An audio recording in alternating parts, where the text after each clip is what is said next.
radiocaput.com. Estás conectado. Estás en Caput. Bienvenidos a Memoria en Rojo, Amarillo y Morado, un programa de la ARMH Argentina con la conducción de Nadia Mallorquín y Gladys Avellaneda. Producción Nadia Mallorquín. Memoria en Rojo, Amarillo y Morado por Radio Caput.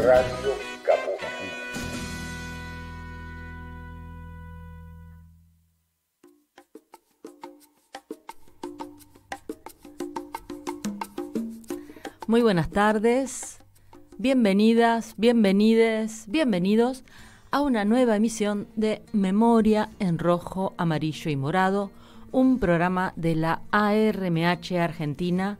Buenas tardes, Daniel. ¿Cómo estás, Daniel Campione? ¿Qué tal, Gladys? ¿Cómo estás? Bien. Un gusto de estar de nuevo por acá. Hoy Nadia la tenemos ausente con aviso, sigue un poco enfermucha, pero ya prontito, si Dios quiere, se va a recuperar y el sábado que viene va a estar con nosotros, por favor. Seguramente. Sí, pues así lo pedimos el sábado pasado y no pasó. Pero bueno, pasará el próximo, seguramente. Por favor, Nadia, cuídate, que te mejores prontito, no tomes riesgos y bueno, cuídate esa garganta. Les dejo el teléfono para mensajes para nuestros oyentes, el 11-6516-4446. Y me estoy olvidando de saludar a nuestro operador, el Chino Román. Buenas tardes. Buenas tardes, Chino, ¿cómo estás? Y también nos pueden mandar saludos o algún comentario desde el canal de YouTube. Sí.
Escuchamos un fragmento de Madame Butterfly. Una ópera de Giacomo Puccini. Sí, interpretado por María Callas. Yo hoy cuando me desperté lo escuché este tema así de base, mucho en redes. ¿Tenés idea de por qué? Ocurre que Madame Butterfly, en primer lugar, se está dando en estos días en el Teatro Colón. Mirá vos, qué detalle. Sí, y hay cierta persona, en realidad un par de personas, pero a causa de uno, el varón, la pasó un poco mal durante la representación de la ópera, tanto que se dice que tuvo que retirarse antes del final. Oh, bueno, qué problema, ¿no? Sí, problema para él, para nosotros creo que no, en principio. Exactamente, para nosotros fue otra situación y nos sacó una sonrisa y nos alegró un poco el día. Bien, porque somos. Mañana domingo votemos con memoria. No pasarán. Nunca más fascismo en Argentina ni en España. Este domingo, 19 de noviembre, votamos democracia, por más memoria, verdad y justicia. Del otro lado del Atlántico, el pasado 15 de noviembre, el presidente del gobierno en funciones y reelecto, Pedro Sánchez, empezó su debate de investidura, refiriéndose a los manifestantes que desde hace ya más de 10 días protestan por los acuerdos a los que ha llegado para formar gobierno, especialmente la ley de amnistía.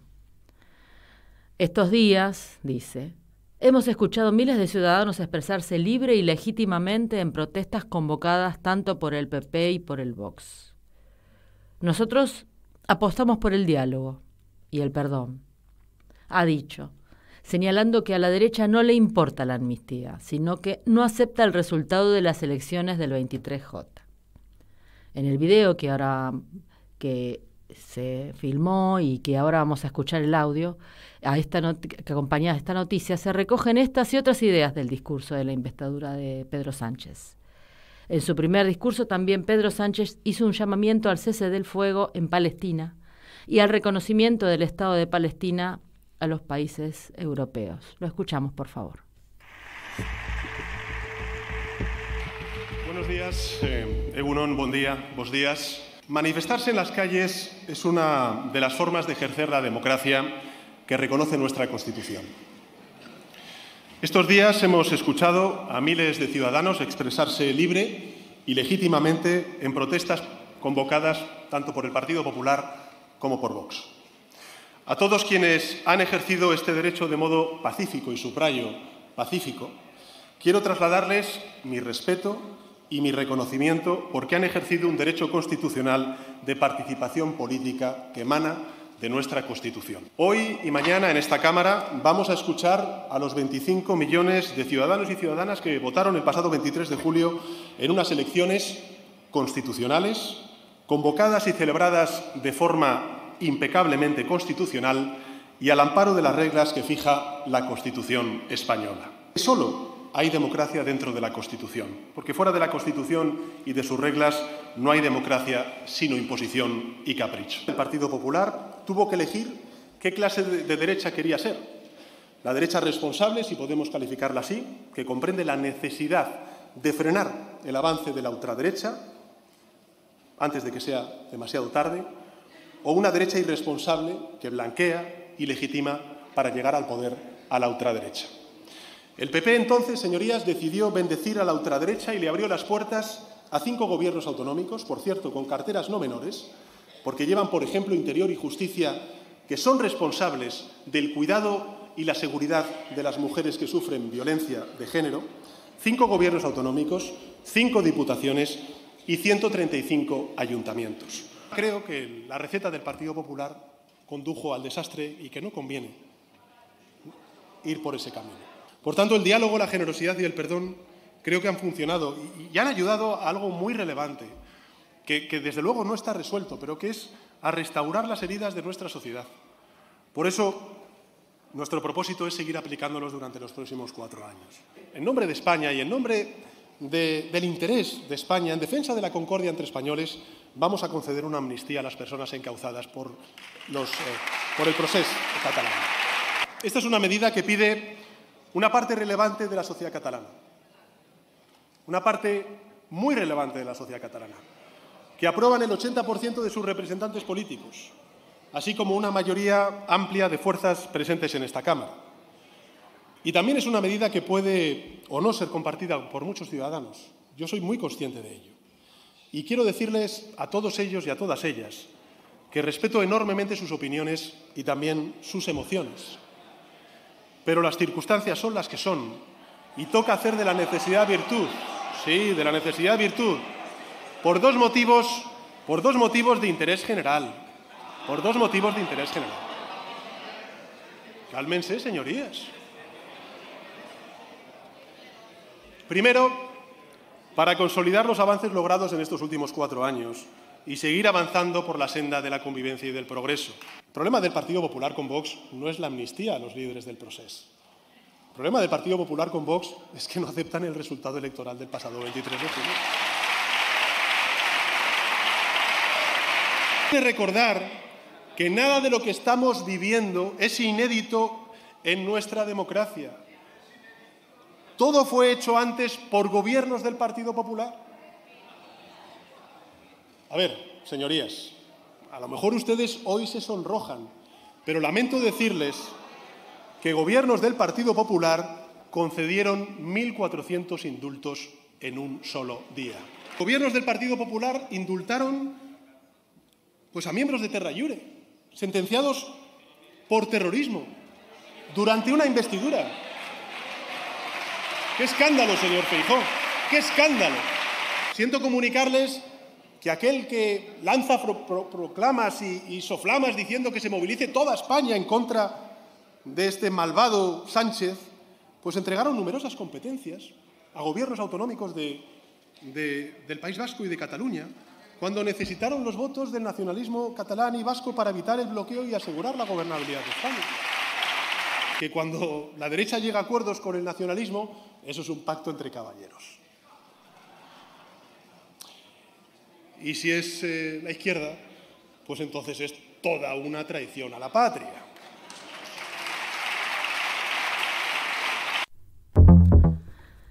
Bien, para cerrar, el pasado 30 de octubre, Pedro Sánchez, en un acto celebrado con motivo del Día de Recuerdo y homenaje a todas las víctimas del golpe militar, la guerra y la dictadura, Sánchez manifestó su compromiso total y rotundo con la memoria y ha asegurado que España no puede sentir vergüenza ni mirar para otro lado, cuando aún hoy, a pie de fosa, las familias esperan a que aparezca un objeto, un recuerdo cualquiera, con el que puedan identificar los restos de sus antepasados. Bien, ahora vamos a escuchar la columna de Adriana Fernández. Calla, no remuevas la herida, llora siempre en silencio, no levantes rencores. Que no se borren de la historia. Historias recuperadas de republicanos y republicanas. Adriana Fernández en Memoria en rojo, amarillo y morado. Rojo, amarillo y morado. Buenas tardes a todos y todas. Quería contarles que hoy, 18 de noviembre, serán entregados a sus familiares los restos de Cayetano Roldán, el alcalde de San Fernando en Cádiz, que fue asesinado en los meses posteriores a la rebelión militar de 1936 y que habían sido identificado como uno de los 147 cuerpos exhumados en el cementerio de esta ciudad, gracias al relato oral que contaba que el político había sido rodeado de unas piedras para que pudiera ser reconocido en un futuro. La nieta de Cayetano, Ángeles Fernando Roldán, que fue entrevistada en este programa aproximadamente en el mes de julio, había contado de esta tradición, de estos dichos, que decían que habían arrojado a su abuelo a la fosa y rodeado su cuerpo con unas piedras para que el día que se exhumara pudiera ser más fácilmente identificado. Hoy esos restos podrán recuperarse junto a otros, a 3 hombres que también fueron represaliados durante la guerra y enterrados en la fosa del cementerio isleño. Tras encontrarse sus cuerpos en las labores de exhumación y haber podido ser identificados por ADN, esas familias podrán acceder a esos restos para enterrarlos dignamente, despedirse y poder cerrar un episodio en sus vidas, tan terriblemente trágico. Además, el 24 de noviembre, el ayuntamiento organizará un acto solemne con capilla ardiente de los restos del que fuera alcalde republicano Cayetano Roldán, fusilado junto a sus hijos y concejales de 1936. 87 años después, Roldán tendrá el funeral que nunca tuvo. Entre esos 147 cuerpos de víctimas de la represión franquista recuperados en la excavación de fosas comunes del cementerio de San Fernando, también han sido identificados los del concejal Eladio Barbacil Romarín, cuya memoria también será dignificada en el acto del 24 de noviembre. Es una justicia que llega muy tardía, pero se necesitaba dar un cierre a tanta represión, a tanta barbarie, y estas familias hoy podrán recuperar esos restos. Les decimos viva la República y estamos con Ángeles. Nuestro corazón está con ella y su familia en este día tan importante. Así es, acompañamos a la nieta del alcalde Cayetano Roldán. Bueno, ahora vamos a escuchar un poco de música. Dani, ¿qué te parece? Me parece bien, la música siempre es bienvenida. Bueno, vamos a escuchar un tema que se llama Ojalá estuvieras aquí, With You We Here. El título de una larga duración de Pink Floyd, grupo famoso que de algún modo encabezara o fuera un componente fundamental Roger Waters. Sí. Bueno, después vamos a escucharlo, a Roger Waters en particular, pero ahora vamos a escuchar este tema de Pink Floyd. Discipline remains mercifully. Yes, and neither would you, Derek, this star nonsense. Yes. No, it is it. I'm sure of it.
So you think you can tell heaven from hell, blue skies from pain? Can you tell a green field from a cold steel rail, a smile from a veil? Do you think you can tell? Did they get you to train your heroes for ghosts, hot ashes for trees, hot air for a cool breeze, cold comfort for change? Did you exchange a walk-on part in the war for a lead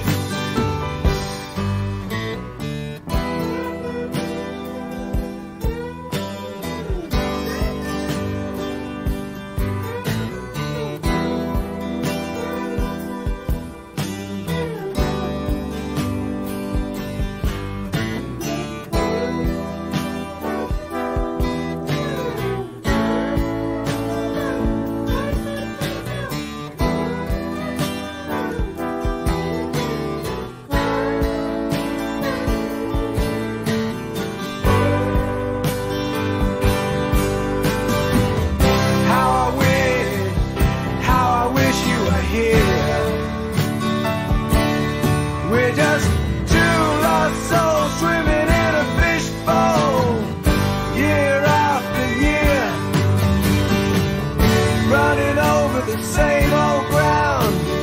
What have we found? Same old fears. Wish you were here.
El ayer y hoy de la España sufriente.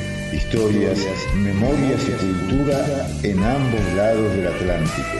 Daniel Campione en Memoria en rojo, amarillo y morado. Memoria en rojo, amarillo y morado.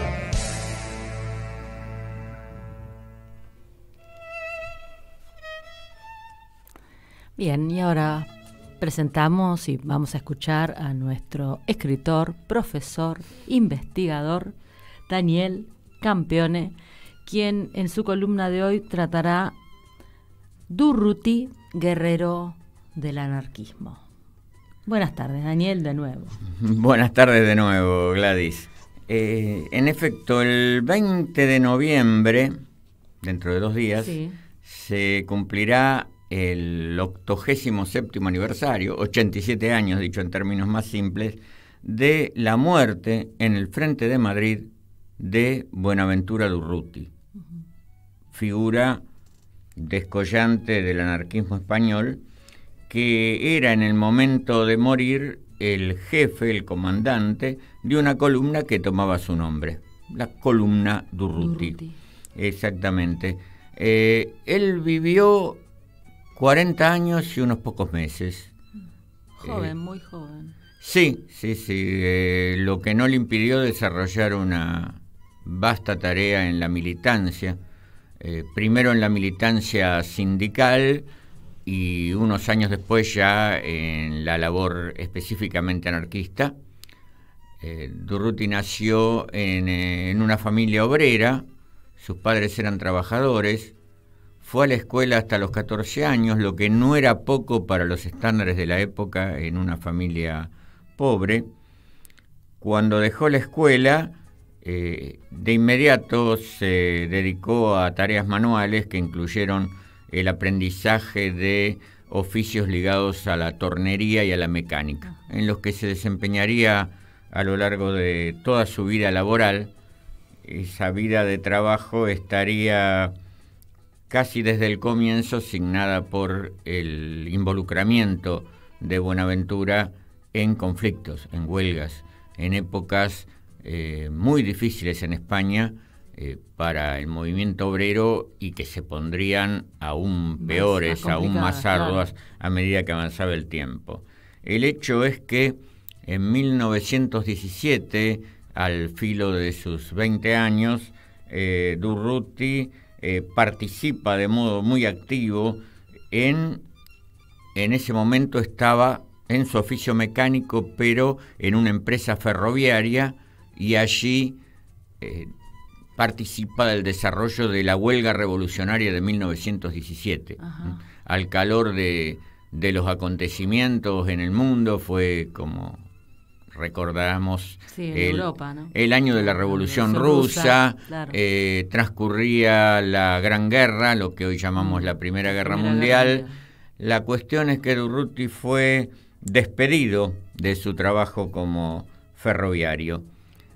Al poco tiempo decide eludir el servicio militar. Imaginemos que alguien que ya tenía ideas de izquierda en ese momento no veía como algo auspicioso el pasar posiblemente 3 años incorporado a filas en el ejército español. Pasa a Francia. Las salidas a Francia fueron un hecho frecuente en la vida de Durruti. Regresa un tiempo después, en 1919, y ya allí se orienta hacia la Confederación Nacional del Trabajo.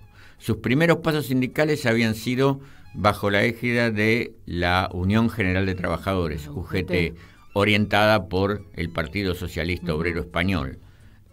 A partir de 1919 se dirige a la Confederación Nacional del Trabajo, CNT, dirigida por anarquistas o tendencias sindicalistas revolucionarias, en general una central mucho más radical que la socialista. La cuestión es que eran años en que la represión se cebaba con el movimiento obrero. Durruti va a establecerse en Barcelona, que era el núcleo sustancial de la militancia anarquista de la época para Cataluña y para toda España. Si había un sitio en que eran fuertes los sindicatos de orientación anarquista, era allí en Barcelona.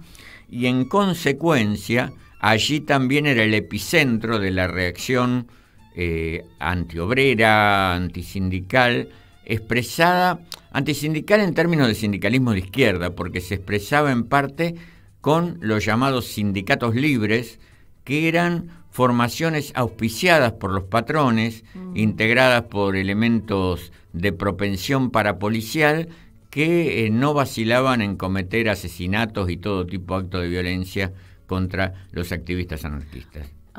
O sea, era bravo el tema. Era una verdadera guerra de clases la que se vivía en Barcelona. Y la defensa armada de los trabajadores se convertía en una necesidad ineludible si no querían que el movimiento obrero independiente y clasista fuera definitivamente aplastado por las fuerzas combinadas de estos pistoleros, como se les decía, de los sindicatos libres y, por supuesto, las fuerzas represivas policiales e incluso militares que a menudo intervenían. ¿Sindicatos libres? No, bueno, muy entrecomillado. Que el sindicalismo libre es una frase históricamente muy utilizada por formaciones reaccionarias, patronales, que oponen una libertad formulada en abstracto al supuesto cautiverio de los trabajadores frente a ideologías extrañas, ajenas a la nacionalidad, etcétera. Por ejemplo, saliendo del ámbito español, la central sindical Central Sindical Internacional, que contaba con una fortísima influencia del Estado estadounidense y de las entidades sindicales de ese ámbito, se llamaba Confederación Internacional de Organizaciones Sindicales Libres. Aparece otra vez ese sindicalismo libre, que en la práctica era el sindicalismo pro-norteamericano posterior a la Segunda Guerra Mundial. Es muy patotero el tema, ¿no? Claro, se manejaban de otra manera. Acá se daba algo parecido. De libertades laborales, nada. Claro, la cuestión es que en medio de esa confrontación, los anarquistas, o algunos anarquistas, van a formar una agrupación que tuvo varios nombres. El más conocido es Los Solidarios, que se iban a dedicar a poner en juego acciones violentas con miras, entre otras cuestiones, a solventar la lucha de los trabajadores, solidarizarse con los que estaban presos, pero también financiar bibliotecas o emprendimientos de formación de orientación, por supuesto, anarquista. Ese grupo, entre otras cuestiones, produjo grandes asaltos a bancos y la ejecución de un cardenal de Zaragoza muy reaccionario, muy vinculado a las acciones antiobreras. Zaragoza era otro... como Barcelona, ponele. Se acercaba, era otro centro de la acción y del pensamiento anarquista. Resulta muerto el cardenal, acusan a este grupo. Durruti lo funda con Ricardo Sanz, con Juan García Olivier, que después sería ministro de la República durante unos meses, hemos hablado de la acá, y también con Francisco Ascaso, que era su compañero más inseparable, según lo estudiado por los biógrafos. En medio de esta baraúnda de sucesos van a irse un tiempo al continente americano. Van a pasar por Cuba, donde tuvieron implicación sindical, trabajaron en la caña de azúcar y en otro tipo de empresas más relacionadas con la industria. Pasan a México y después van a transitar un tiempo por Argentina y por Chile.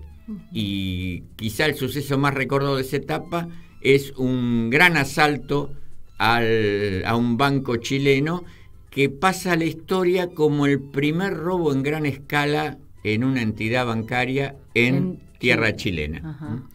Esto ¿Estamos hablando ya de qué año más o menos? Mediados de la década de 1920, estamos por 1925, 1926, ellos vuelven al continente europeo y ya van a desenvolverse más cercanos a la actividad política, incluido Durruti, y cuando adviene la Segunda República en abril de 1931, Durruti y sus compañeros no le dan ningún crédito al sistema republicano, lo siguen concibiendo como un orden plenamente burgués y participan en algunas insurrecciones locales sin posibilidades de desenvolvimiento nacional que lanzan los anarquistas, algunas de ellas dentro mismo de Cataluña, donde ellos se desenvolvían. La cuestión es que en una de esas instancias Durruti es apresado y enviado al destierro en Guinea Ecuatorial, en una colonia española en África, de la cual logra volver al poco tiempo. Sí, no era fácil de dejarlo encerrado demasiado tiempo a Durruti. Y allí, de nuevo en España y otra vez en Barcelona, ocurre el alzamiento militar, el golpe cívico-militar con apoyo eclesiástico y de los terratenientes y grandes empresarios, que encuentra en Barcelona un muro de contención a cargo de trabajadoras y trabajadores armados, totalmente improvisados la mayor parte de ellos, pero con la firme decisión de defender sus conquistas y de impedir un aplastamiento represivo a manos del fascismo. Durruti participa de esto, el ejército resulta derrotado en las calles de Barcelona, a las improvisadas milicias obreras solo le acompañaban algunos sectores de los cuerpos policiales. La cuestión que se logran imponer, Durruti tiene un papel muy importante, pero allí muere su gran amigo Francisco Ascaso en esos combates. El que había ido con él a los viajes a Latinoamérica. El que había ido él a América con los Solidarios, junto con otro anarquista que no nombré, que es Gregorio Jover. Allí había estado con Durruti. Se dan variados avatares en los primeros meses del conflicto en Barcelona. En primera instancia los anarquistas quedan casi dueños del poder, no les interesa, no se sienten preparados para hacerse cargo nada menos que del gobierno, los que eran antiestado por excelencia, y llegan a una especie de pacto tácito con el gobierno de la Generalitat. Lluís Companys era el máximo funcionario de la Generalitat, el presidente de la Generalitat, el jefe de gobierno, y Durruti no queda del todo conforme con la situación y tiene debates. Uno de los aspectos controvertidos era que Durruti quería rápidamente concentrar todos los esfuerzos en el frente para tratar de liquidar el conflicto rápido. El tema es que al poco tiempo sale para el frente con la idea primigenia de reconquistar Zaragoza, baluarte libertario que había quedado en manos de los sublevados. No consiguen esa finalidad inicial porque no tenían suficiente armamento, en particular carecían de artillería. Lo que sí hacen es ocupar pueblos y pequeñas ciudades de gran parte de la región de Aragón, y a medida que los van ocupando instauran lo que ellos llaman el comunismo libertario. Fundan comunas autogobernadas, suprimen la propiedad privada, expropian a los dueños de la tierra, colectivizan la producción.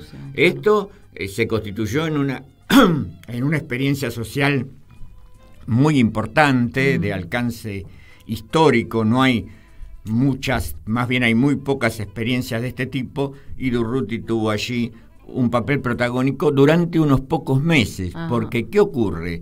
En el mes de noviembre de ese mismo año de 1936, el año del alzamiento, los militares y sus acompañantes fascistas logran avanzar con éxito sobre Madrid, al punto de amenazar directamente con tomarla. Para los primeros días de noviembre de 1936, las tropas franquistas, entre ellos los moros y la Legión, estaban entrando, ocupando barrios, al menos de los suburbios de Madrid. Ante reiterados ruegos, Durruti, con una parte de su columna, he leído cifras de 2.000 soldados aproximadamente, 2.000 milicianos, se apersona en Madrid para tomar parte en los combates.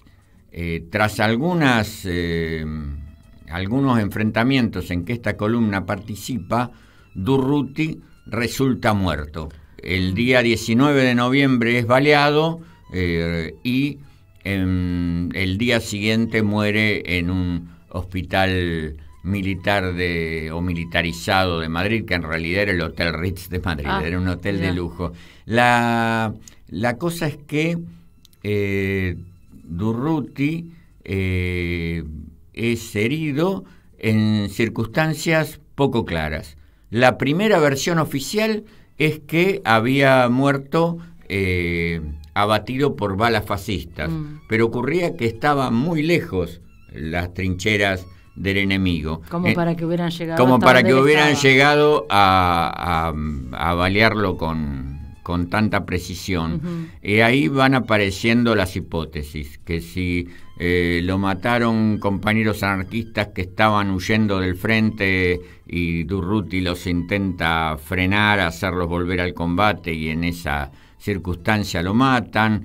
Que si la custodia había tenido algo que ver. Se acusa a los comunistas, rivales clásicos de los anarquistas, aunque no era con Durruti que existía el mayor encono, pero podía ser. Y lo que más se abre paso a lo largo del tiempo, porque hasta el día de hoy son más hipótesis que certezas absolutas las que se mueven en torno a este caso, lo que más suena a verdad después de muchos análisis es que Durruti sufrió un accidente. Se le disparó su arma. Él usaba con sus compañeros un arma bastante precaria, la que le decían naranjero, muy poco segura, y podría haber tenido un pequeño inconveniente con su arma, que se le hubiera resbalado o algo así, y recibir el tiro que lo mató. La cuestión es que el hecho produce un duelo enorme en toda España y en Barcelona en particular. El cadáver de Durruti es trasladado a la que llaman Ciudad Condal, y se produce una gigantesca movilización para despedirlo, un funeral al que acuden, según algunas estimaciones, 200.000 personas. Una cifra realmente enorme. Impresionante. Sí, lo que demuestra lo querido que era Durruti, y que se le brindaba una verdadera reverencia, de alguna forma. Algunos hablan de que había hasta ya en tono un poco crítico, que había hasta un cierto culto a Durruti. Mira. Culto. Interesante. Sí, he leído algunas menciones críticas en ese sentido. La cuestión es que nace allí o se consolida, porque ya existía el mito de este luchador. Incluso se dice que este hombre, por el que habían pasado tantas elevadas sumas asaltando bancos y otras actividades de peso económico, solo tenía al morir una muda de ropa interior, sus armas personales, unos prismáticos y poca cosa más. Así que queda como un ejemplo de ética y como un paradigma del espíritu de lucha contra el fascismo y de la defensa incondicional de los intereses de los trabajadores y del pueblo español e internacional, porque el escenario de lucha para Durruti, como lo demostró cuando estuvo por el continente americano, el escenario era el mundo, claro, no un país en particular, no Cataluña, no España solamente. Claro. Así que nos queda el recuerdo de ese hombre. Bien. Al que se le sigue rindiendo homenaje y dedicándole canciones y películas hasta el día de hoy, ya casi 90 años de su fallecimiento. Interesantísimo y hermosa columna y hermoso el recuerdo de Durruti. Muchas gracias, Daniel. No, al contrario, gracias a vos. Bueno, hace 4 días murió Ana Pomares en Algeciras. Tenía 95 años. Con 9 años sobrevivió a la carretera de la muerte Málaga-Almería. Estamos en deuda con ella por todo lo que hizo para recordar a la sociedad lo cruel que es el fascismo. Ana nació un 7 de febrero de 1928. Salió con 9 años junto con sus padres y 2 hermanas, y con otra familia en coche, desde Málaga hasta Almería, donde vivía su abuela. Avanzaban lentamente y fueron testigos de la masacre de la carretera de la muerte, escondiéndose donde podían ante los bombardeos. Desde Almería, un nuevo exilio. En un barco de pesca huyeron con otras 2 familias a Orán, Argelia. Pero no les dejaban desembarcar. En un barco de pesca huyeron con otras 2 familias y pudieron sobrevivir, y desde allí vuelven a Barcelona en barco y de allí a Valencia, donde fueron al colegio. Antes de terminar la guerra, regresan a Almería y con 21 años Ana se traslada a Algeciras, donde residía en la actualidad.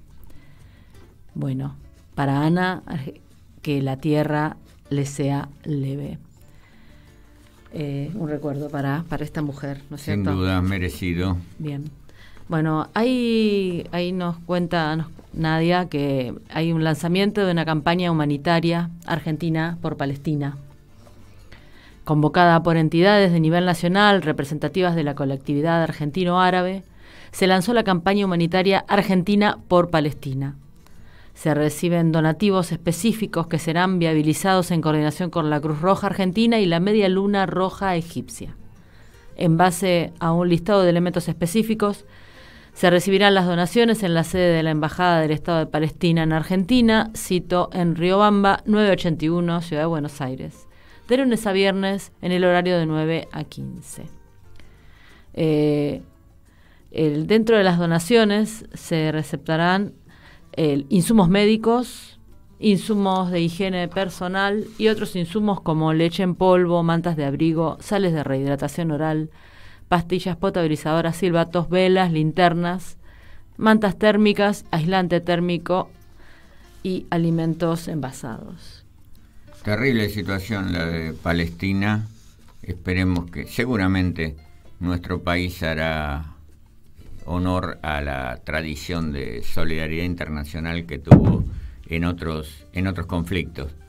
A mí me parece también importante, interesante destacar personalidades de origen judío que sin embargo se hacen eco de la solidaridad con Palestina sin ningún tipo de vacilación ni limitación, ¿no? Sí, sí, bastante complicado este tema. Hay gente, el otro día, bueno, ¿te acordás la entrevista que tuvimos el otro día?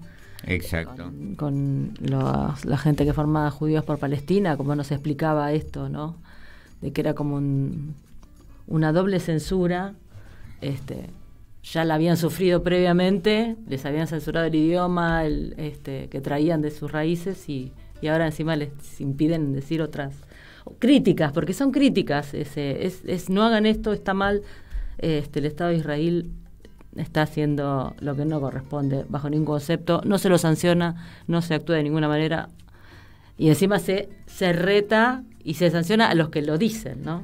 Sí, en el plano internacional está cosechando condenas cada vez mayores, quizás no los generales y abarcativas que fuera de desear, pero sí la idea de que la desproporción de la revancha que están desarrollando es flagrante e inadmisible. Bueno, vamos a hacer un pequeño recordatorio a alguien que se fue hace poquito, el 5 de noviembre.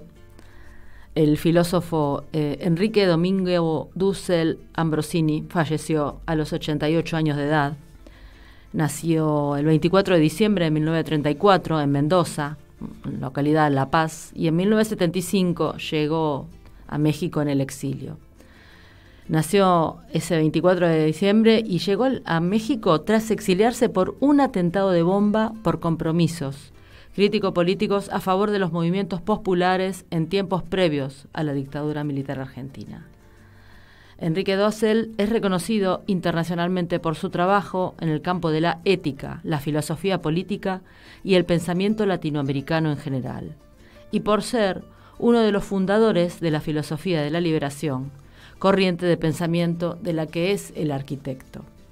Como un acto de rebeldía descolonizadora, la filosofía de la liberación que propuso Dussel observó en los pueblos dominados, excluidos de la civilización moderna y por lo tanto de su pensamiento, la oportunidad para desplegar un horizonte más amplio que el del mero eurocentrismo. Partiendo de la historia mundial, Dussel situó este pensar filosófico desde la alteridad del otro, la otra, la nada, el no ser, la viuda, el huérfano, el extranjero, el pobre, alteridad desde la cual puede efectuarse la crítica de todo sistema, económico, político, epistemológico, filosófico, de género, cultural, racial y otros, que se cierra sobre sí mismo. Cuando en 2012 recibió el doctor honoris causa de la Universidad de Buenos Aires, Dussel dijo que quería ofrecer esta distinción a toda una generación expulsada de la Universidad Nacional de Cuyo en 1975. A profesores y discípulos suyos que fueron torturados y asesinados por la dictadura cívico-militar. Los que piensan que la filosofía no tiene significación política, yo los llamaría mercenarios de los dominadores. Son los filósofos políticos de la opresión. Y también dejó una definición sobre un expresidente que tuvimos del 2015 al 2019. No solo le faltan escrúpulos y un poco de conciencia ética, sino que como un cínico guarda en paraísos fiscales para evadir impuestos millones de pesos sustraídos al pobre pueblo argentino, al que oprime con medidas injustas e insensibles, no dignas de un gobernante aún mediocre. Y en el 2019 habló ampliamente sobre la necesidad de formar cuadros políticos. Buen recordatorio de Dussel, un hombre muy elocuente además, muy didáctico, un apreciable orador. Tuve la oportunidad de escucharlo un par de veces cuando estuvo en Argentina y realmente era un gusto contar con su palabra. Y una acción de décadas aparte que continuó en México con un compromiso muy fuerte. Bien. Bueno, vamos ahora a hablar otro temita respecto de Roger Waters, que estábamos hablando, ¿te acordás? Roger Waters, exacto. Bien, bienvenido a la Argentina, Roger Waters. Rechazamos la campaña y las denuncias en contra por su apoyo al pueblo palestino. El próximo 21 y 22 de noviembre realizará 2 recitales en la cancha de River Plate. En estos últimos días se desencadenó una furibunda campaña en su contra por parte de organizaciones sionistas en el país debido a su compromiso con el pueblo palestino. Con Waters en el país se presentaron al menos 3 denuncias contra el músico, acusándolo de fomentar el odio contra la comunidad judía o de ser recalcitrante antisemita, que era de lo que estábamos hablando hace instantes. Exactamente, ¿no? La confusión intencionada entre la oposición a las políticas del sionismo y el odio o el repudio general e injustificado al judaísmo o a las comunidades judías como tal. No hay tal cosa. Estar en contra de la política sionista no implica ni estar en contra de la religión judía ni estar en contra de las personas de ascendencia judía. La prueba de que hay muchos judíos solidarios con Palestina. Exacto, y contrarios a la política sionista. Claro. Paralelamente, una diputada nacional del PRO, Sabrina Ahmedchet, presentó un proyecto en la Cámara historiadora de profesión. Presentó un proyecto en la Cámara de Diputados para repudiar su presencia en la Argentina. Waters desmintió de manera tajante esas acusaciones. Dice: yo sé muy bien lo que siento en el corazón y no he tenido un solo pensamiento antisemita en toda mi vida. Lo que condeno es lo que hace el gobierno israelí. Están cometiendo asesinato, están cometiendo genocidio, están oprimiendo a otro pueblo.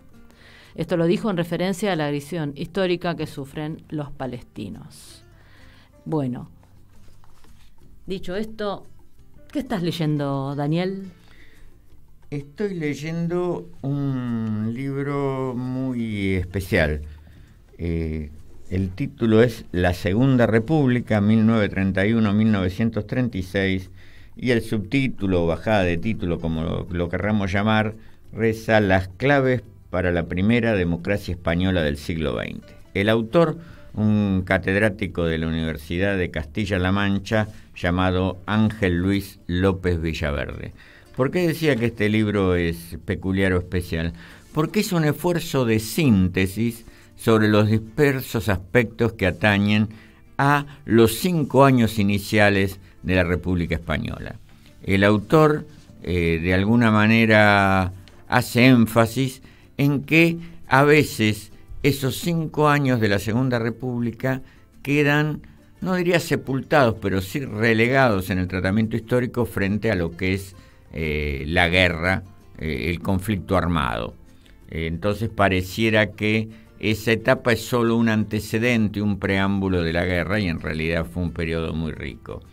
López Villaverde, la intención que ha tenido es hacer un trabajo sobre todo de divulgación, no una investigación original, sino sintetizar los logros de un gran conjunto de investigaciones y el producto del trabajo de una gran cantidad de investigadores que han trabajado sobre el tema, y se ocupa de los diversos aspectos relacionados con la República, las élites políticas de ese periodo, el tratamiento historiográfico de la República, hace también un resumen muy apretado de los hechos fundamentales.